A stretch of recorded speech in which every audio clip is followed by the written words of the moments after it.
प्रसंग चल रहा है। भगवान के प्रिय सखा अर्जुन, जब महादेव जी की कृपा प्राप्त हुई तो फिर वरुण देवता, कुबेर देवता, भगवान यम और साक्षात देवराज इंद्र ये सब समीप प्रकट हो गए और कहा, जो श्री कृष्ण का शरणागत है, जिसे श्री कृष्ण अपना प्रिय मानते हैं, उसके लिए अब मेरे को कोई अदे नहीं। तुम्हें महादेव का पाशुपतास्त्र मिल गया है।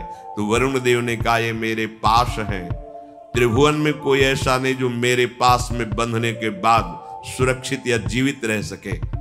उनका मंत्र की पद्धति सिखाई, कैसे प्रयोग करना है, कैसे धारण करना है, कैसे उपसंहार करना है। भगवान यम ने कालदंड प्रदान किया पद्धति सहित। भगवान कुबेर ने अंतर्धान नाम की विद्या और अस्त्र प्रदान किया। भगवान देवराज इंद्र ने कहा, यहां नहीं, हम तुम्हें देवलोक में अमरावती में दिव्यास्त्रों का अभ्यास काफी दिन कराएंगे, बहुत से दिव्यास्त्र, इसलिए अभी तो हम जा रहे हैं और मातली रथ लेकर के आएगा और उस पर आप विराजमान होकर हमारी अमरावतीपुरी में आइए। ऐसा कहकर देवराज अंतर्धान हो गए। थोड़ी देर में ही देखा दिव्य तेजो में रथ और भगवान इंद्र का सारथी मातली उपस्थित हुआ। गंगा में स्नान करके, ऋषियों को प्रणाम करके, हिमालय की वंदना करके, भगवान शंकर को प्रणाम करके, अपने प्राण प्रिय सखा श्री कृष्ण का स्मरण करके रथ पर आरूढ़ हुए। वायु गति से आकाश मार्ग से रथ चला। बहुत सी दिव्यताएं अर्जुन ने देखा। अब वो प्रधान द्वार पर पहुंचे तो मानो विशाल पर्वत खड़ा हो, ऐसे श्वेत वर्ण का विशाल ऐरावत हाथी।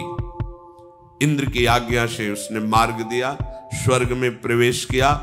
जो बड़े बड़े तपस्वी यज्ञ करने वाले राजा थे, उनको देखा विमानों में आरूढ़ होकर और पहचान लिया कि अमुक राजा, ये अमुक राजा। गंधर्व, अप्सराएं, किन्नर, ये सब कोई नृत्य कर रहा है, कोई गान कर रहा है। साध्य विश्वदेव, मरुद्गण, अश्वनी कुमार, आदित्य, वसु, रुद्र, विशुद्ध ब्रह्मर्षिगण, इन सब का दर्शन अर्जुन को स्वर्ग में प्राप्त हुआ। सप्तऋषि, तुम्बूर, नारद, हा हा हु हु, गंधर्व, ये सब गान कर रहे हैं। शत्रुओं का दमन करने वाले कुरुनंदन अर्जुन को बहुत आनंद अनुभव हो रहा है। फिर 100 यज्ञों का अनुष्ठान करने वाले दुर्धर्ष तेजस्वी देवराज इंद्र के दर्शन के लिए उनके अंदर व्याकुलता हुई। महाबाहु पार्थ का रथ जीव ही अमरावतीपुरी में प्रवेश किया तो देखा सामने तेजो में देवराज इंद्र विराजमान है, जिनके मस्तक पर श्वेत छत्र तना हुआ है और सुंदर दिव्य पार्षद चमर कर रहे हैं।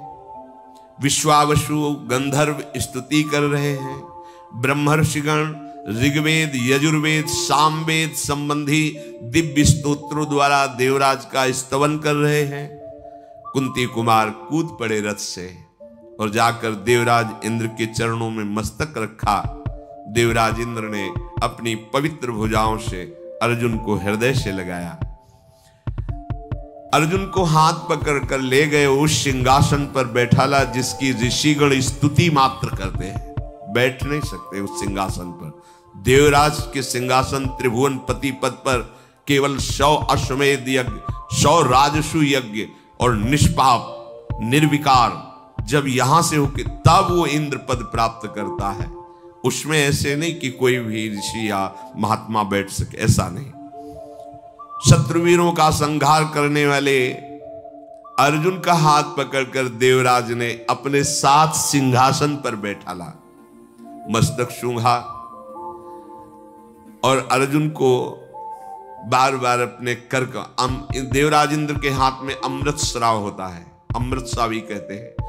वो ऐसे ऐसे बहुत अपार बल की वृद्धि हो रही, बड़ा आनंद अनुभव हो रहा है अर्जुन को।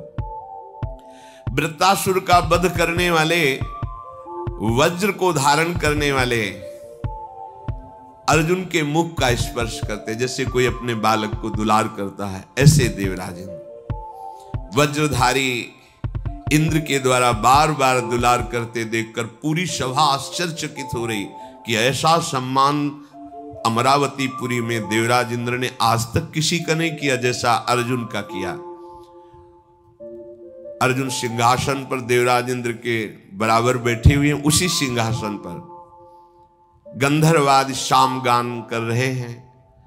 घृताची, मेनका, रंभा, पूर्वचित्ती, स्वयं प्रभा, उर्वशी, मिश्रकेशी, दंडगौरी, वरुथनी, गोपाली, सहजन्या, कुंभयोनी, प्रजागरा, चित्रसेना, चित्रलेखा, सहा, मधुश्वरा, ऐसी सहस्त्रों अप्सराएं इतनी सुंदर कि एक ऋषि को मोहित करने के लिए एक ही अप्सरा काफी। वो ऋषि जो शब्द, स्पर्श, रूप, रस, गंध पर विजय प्राप्त कर चुके हैं, वो नृत्य कर रही है।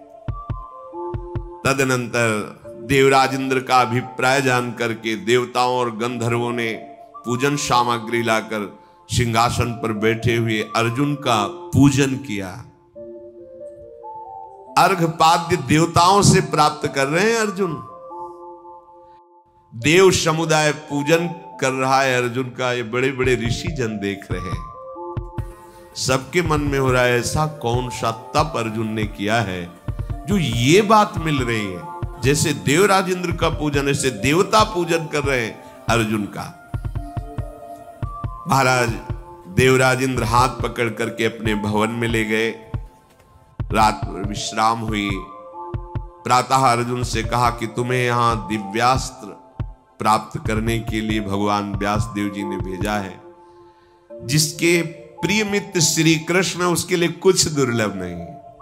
पुरंदर इंद्रदेव के यहां 5 वर्ष तक अर्जुन ने निवास किया। बहुत से दिव्यास्त्रों की उनको शिक्षा दी गई। कुंती नंदन देवताओं के साथ वो वाद्य कला सीखी, वो गान, वो नृत्य जो मृत्युलोक में है ही नहीं। पुरंदर ने अर्थात इंद्र जी ने अर्जुन को कहा, ये तुम्हारे लिए बहुत आवश्यक है। तुम यहां आए हो तो दिव्य कोई भी गुण नहीं बचना चाहिए, सब सीख लो। चित्रसेन नाम के गंधर्व को नियुक्त किया कि अर्जुन को समस्त गान विद्या, नृत्य विद्या और वाद्य विद्या में पारंगत कर दिया जाए। अर्जुन ऐसे सुख में रहते हुए भी जब दुशासन का वो रूप सामने आता है कि द्रौपदी रो रही और सभा में उसके वस्त्र खींचे तो जल जाते हैं। जब कर्ण के वो वचन याद आते हैं कि बैठा लो इसको निर्वस्त्र करके दुर्योधन की जंघा पे, तो स्वर्ग में भी उनको अशांति प्रकट हो जाती है कि कितनी जल्दी जाऊं और इन दुष्टों का विनाश करो। नित्य शिक्षा ग्रहण करके फिर संध्या काल में सिंहासन पर बैठ करके नृत्य, गान, वाद्य आदि जो गंधर्वगण करते वो देखते थे अर्जुन। एक दिन अर्जुन सभा में बैठे हुए थे तो देखा कि उर्वशी बार बार अर्जुन की तरफ देख रही है। अर्जुन की भी दृष्टि नख से सिक तक उर्वशी पर जाती।